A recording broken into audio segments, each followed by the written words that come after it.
호세아서 2장 14절로 3장 5절까지 한 절씩 교독합니다. 그러므로 보라, 내가 그를 타일러 거친 들로 데리고 가서 말로 위로하고 거기서 비로소 그의 포도원을 그에게 주고 아골 골짜기로 소망의 문을 삼아 주리니 그가 거기서 응대하기를 어렸을 때와 애굽 땅에서 올라오던 날과 같이 하리라. 여호와께서 이르시되 그날에 네가 나를 내 남편이라 일컫고 다시는 내 바알이라 일컫지 아니하리라. 내가 바알들의 이름을 그의 입에서 제거하여 다시는 그의 이름을 기억하여 부르는 일이 없게 하리라. 그날에는 내가 그들을 위하여 들짐승과 공중의 새와 땅의 곤충과 더불어 언약을 맺으며 또 이 땅에서 활과 칼을 꺾어 전쟁을 없이 하고 그들로 평안히 눕게 하리라. 내가 네게 장가들어 영원히 살되 공의와 정의와 은총과 긍휼이 여김으로 내게 장가들며 진실함으로 내게 장가들리니 내가 여호와를 알리라. 여호와께서 이르시되 그날에 내가 응답하리라. 나는 하늘에 응답하고 하늘은 땅에 응답하고 땅은 곡식과 포도주와 기름에 응답하고 또 이것들은 이스라엘에 응답하리라. 내가 나를 위하여 그를 이 땅에 심고 긍휼히 여김을 받지 못하던 자를 긍휼히 여기며 내 백성 아니었던 자를 향하여 이르기를 너는 내 백성이라 하리니 그들은 이르기를 주는 내 하나님이시라 하시리라 아니라. 여호와께서 내게 이르시되 이스라엘 자손이 다른 신을 섬기고 건포도 과자를 즐길지라도 여호와가 그들을 사랑하느니 너는 또 가서 타인의 사랑을 받아 음녀가 된 그 여자를 사랑하라 하시기로 내가 그 은 15개와 보리 한 호멜 반으로 나를 위하여 그를 사고 그에게 이르기를 너는 많은 날 동안 나와 함께 지내고 음행하지 말며 다른 남자를 따르지 말라. 나도 내게 그리하리라 하였노라. 이스라엘 자손들이 많은 날 동안에 왕도 없고 지도자도 없고 제사도 없고 주상도 없고 에봇도 없고 드라빔도 없이 지내다가 다같이요 그 후에 이스라엘 자손이 돌아와서 그들의 하나님 여호와와 그들의 왕 다윗을 찾고 마지막 날에는 여호와를 경외함으로 여호와와 그의 은총으로 나가리라. 아멘. 오늘 이 말씀을 읽어보면 여러분이 충분히 알듯이 하나님께서 타락하고 범죄한 이스라엘 백성들에 대한 계속적인 회복의 말씀을 다양한 각도에서 주는 것을 봅니다. 우리가 호세아서를 통해서 지금까지 살핀 것처럼 하나님께서는 호세아에게 바로 음란한 여인 고멜과 결혼할 것을 명령하십니다. 그래서 말씀에 순종하여서 고멜과 결혼하여서 세 자녀를 낳는데 낳고서 이 여인이 바로 다른 남자와 눈이 맞아서 그렇게 가족을 버리고 떠납니다. 그러한 모습을 통하여서 바로 마땅히 하나님 한 분만 사랑해야 할 이스라엘 백성들이 하나님을 저버리고 바알이라는 우상 숭배에 빠진 영적 간음 상태에 있는 것을 그렇게 지적합니다. 그리고 하나님께서 이스라엘 백성들에 대하여 심판하시는 그러한 내용을 어제 본문을 통하여 우리가 보게 되는데 하나님의 심판은 심판으로 끝나는 것이 아니라 반드시 회복의 소망으로 연결된다는 것을 오늘 본문이 보여줍니다.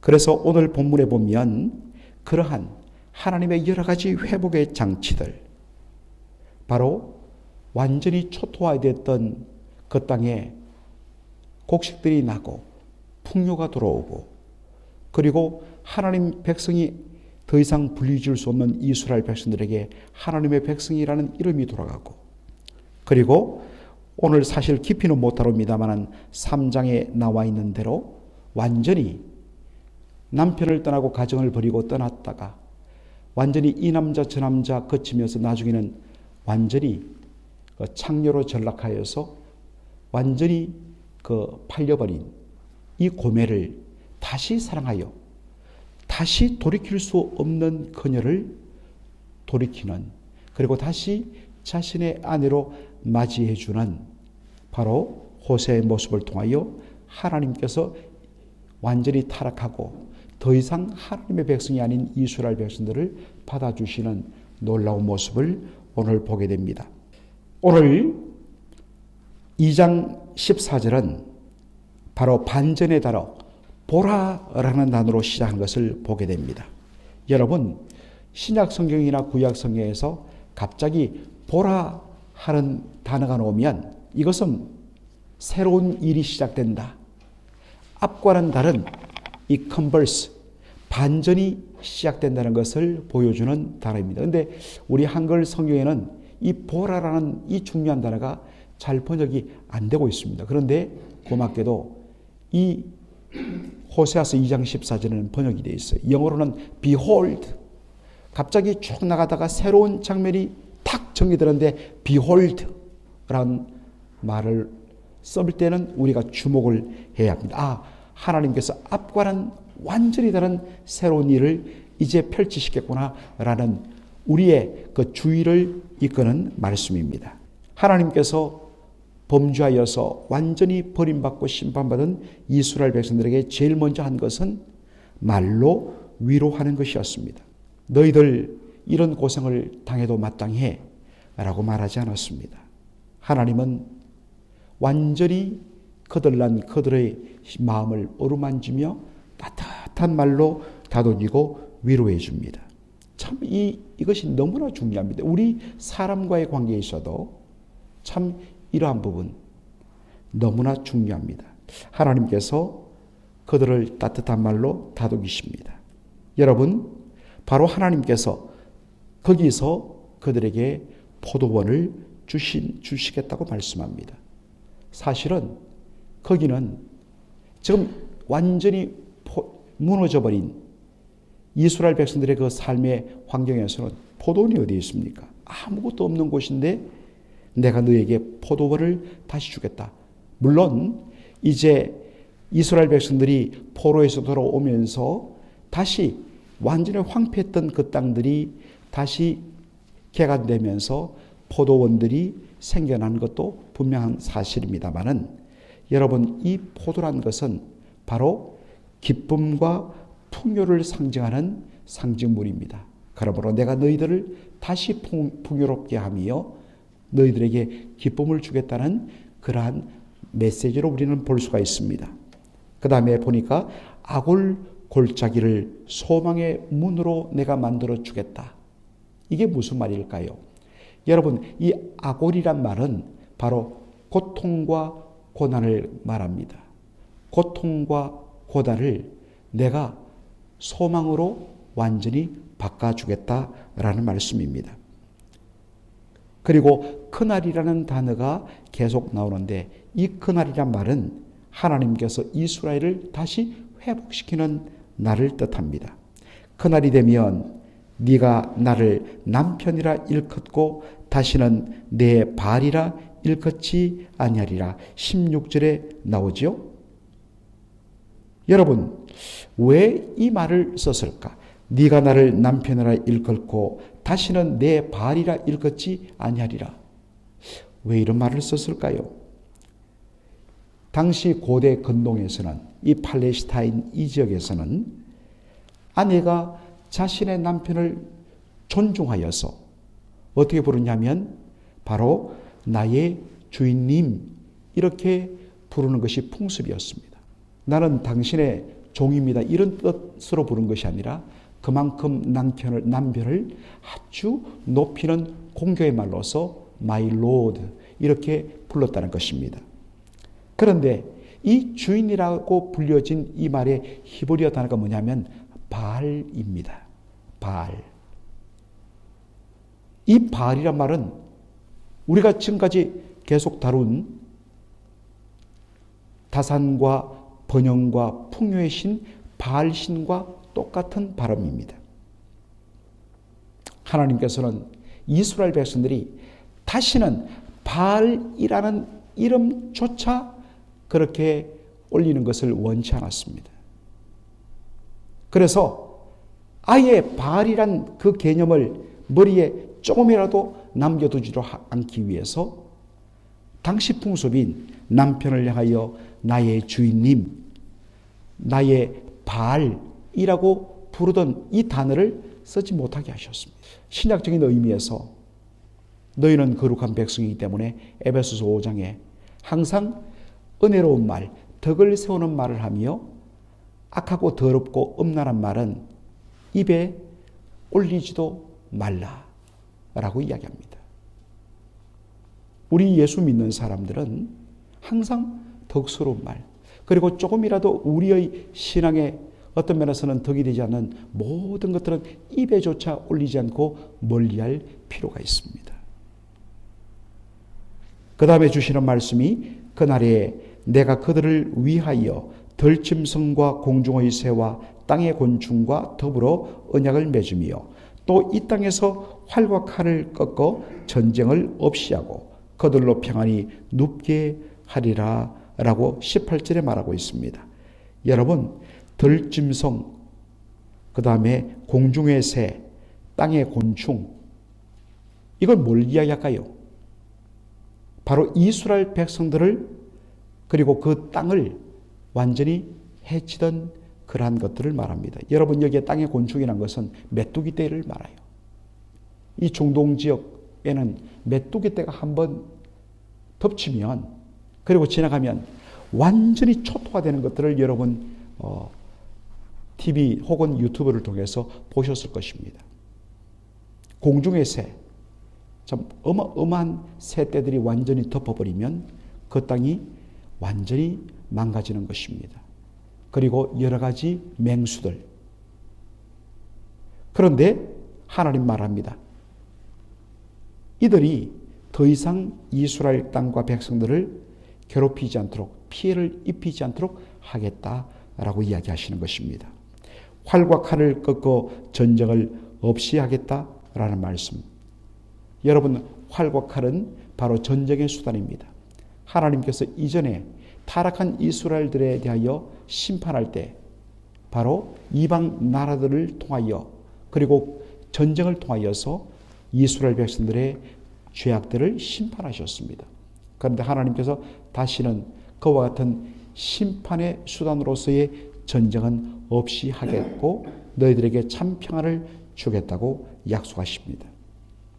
그런 다음에 호세아서 2장 19절로 20절 오늘 말씀의 가장 하이라이트의 말씀이죠.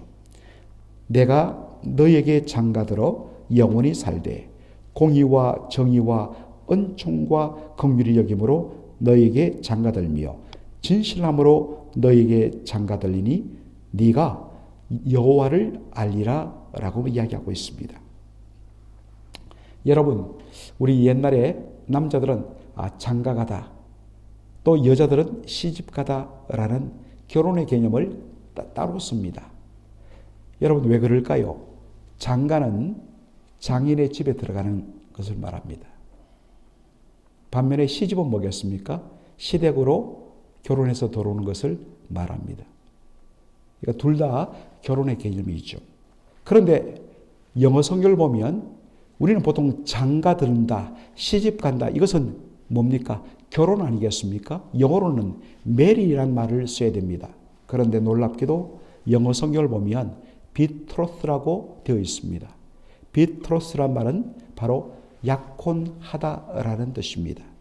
그런데 영어로는 betroth, 그리고 우리 한글로는 약혼이라고 이것이 번역되는데 사실은 히브리어를 정확하게 번역하면 한자 표현으로 정혼이란 단어를 써야 맞습니다. 정혼이란 것은 결혼을 바로 확정하고 약속하는 것입니다. 당시 옛날에는 연애 결혼이 없지 않습니까?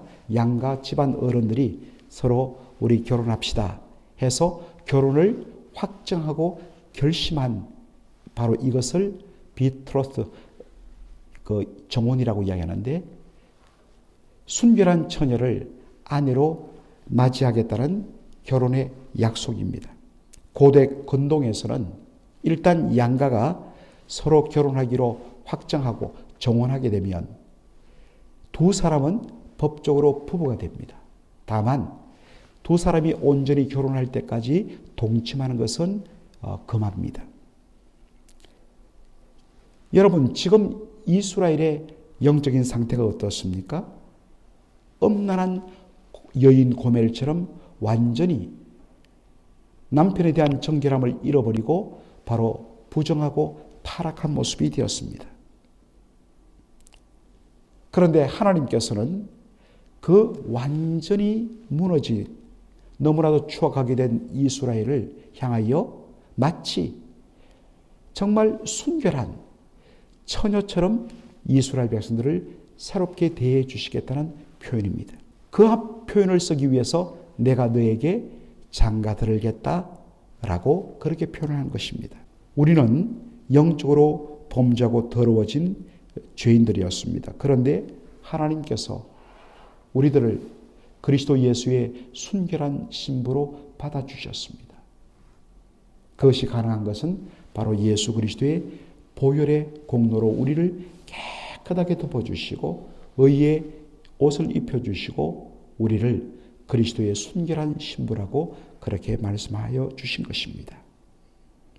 바로 그렇게 적용할 수 있습니다. 하나님께서 우리를 그러한 존재로 여기신다는 것, 얼마나 놀랍고 고마운 일인지 모릅니다. 그런데 하나님께서 그들에게 이렇게 말씀하십니다. 내가 네게 장가들어 영원히 살되 공의와 정의와 은총과 긍휼히 여김으로 네게 장가들며 진실함으로 네게 장가들리라 라고 이야기합니다. 여러분, 공의와 정의는 하나님의 백성이 마땅히 맺어야 할 그런 삶의 열매가 되어야 합니다. 예수 믿는 사람, 우리 하나님께서 공의롭기 때문에 모든 일에 대하여서 항상 의로운 삶, 정직한 삶, 그리고 정의로운 삶을 살아야 합니다. 그런데 여러분, 이것이 예수 믿고 구원받은 우리에게 쉬운 일이든가요? 그렇지 않습니다. 우리 안에 공의롭지 못하고 불의할 때가 많고 정의롭지 못하고 부정직할 때가 많은 우리를 발견하게 됩니다. 그런데 바로 그때에 하나님께서 은총과 자비와 진실함을 더해 주겠다고 말씀하십니다. 은총이란 것은 하나님의 언약에 근거한 변함없는 사랑을 말합니다. 자비는 부족한 모습에 대하여서 오히려 더 긍휼히 여겨주는 마음, 이것이 자비입니다. 불쌍하니까 더 불쌍히 여기고 더 해주는 것, 이것이 바로 자비입니다. 진실함이란 것은 faithfulness, 끝까지 변함없이 끝까지 한결같이 사랑하는 것, 이것이 진실함입니다. 하나님의 백성은 이제 과거와는 다른 삶을 살아야 됩니다. 하나님께서 내가 너를 순결한 신부로 다시 맞이하겠다, 새롭게 우리 살자 했습니다.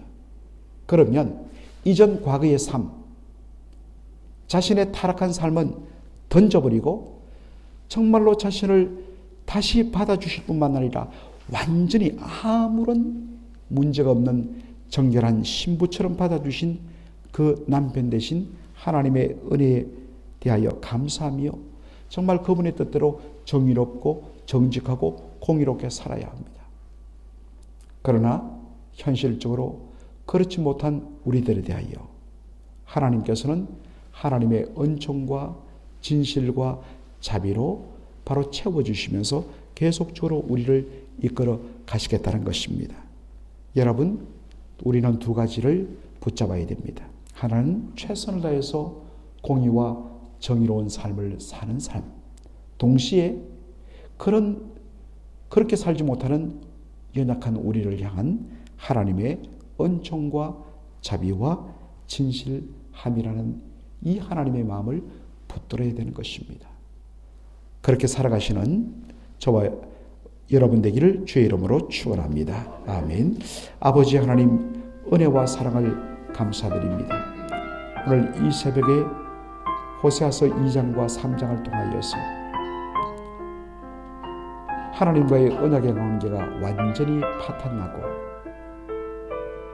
하나님께 심판을 받은 이스라엘에 대하여 다시 손 내미시면서 그들을 긍휼히 여기시며 회복시키시며 다시 하나님의 백성으로 그렇게 돌리시는 하나님의 놀라운 사랑을 오늘도 이 말씀을 통하여 보았습니다. 그러므로 하나님 아버지, 오늘 이 말씀을 통하여 우리가 다시 한 번 더 소망을 가지는 저희가 되게 하여 주옵소서. 우리 스스로 생각하기에 모든 것이 끝났고 우리는 더 이상 하나님 앞에 설 수 없다고 스스로 그렇게 길티 필링에 시달리는 저희들에게 다가오셔서 내가 너희를 새롭게 하리라, 그렇게 우리에게 따뜻한 말로 위로하여 주시며 실제로 우리의 삶을 온전히 새롭게 하시는 그 하나님의 놀라운 사랑을 오늘도 맛보는 저희들 되게 하여 주옵소서. 우리의 삶이 이제는 하나님의 공의와 정의를 따르는 삶이 되게 하여 주시며 동시에 우리를 책임지시며 불쌍히 여기시며 사랑하시는 하나님의 바로 은총과 하나님의 자비와 하나님의 진실함을 붙들고 믿음으로 살아가는 저희들 되게 하여 주옵소서. 예수님의 이름으로 기도하옵나이다. 아멘.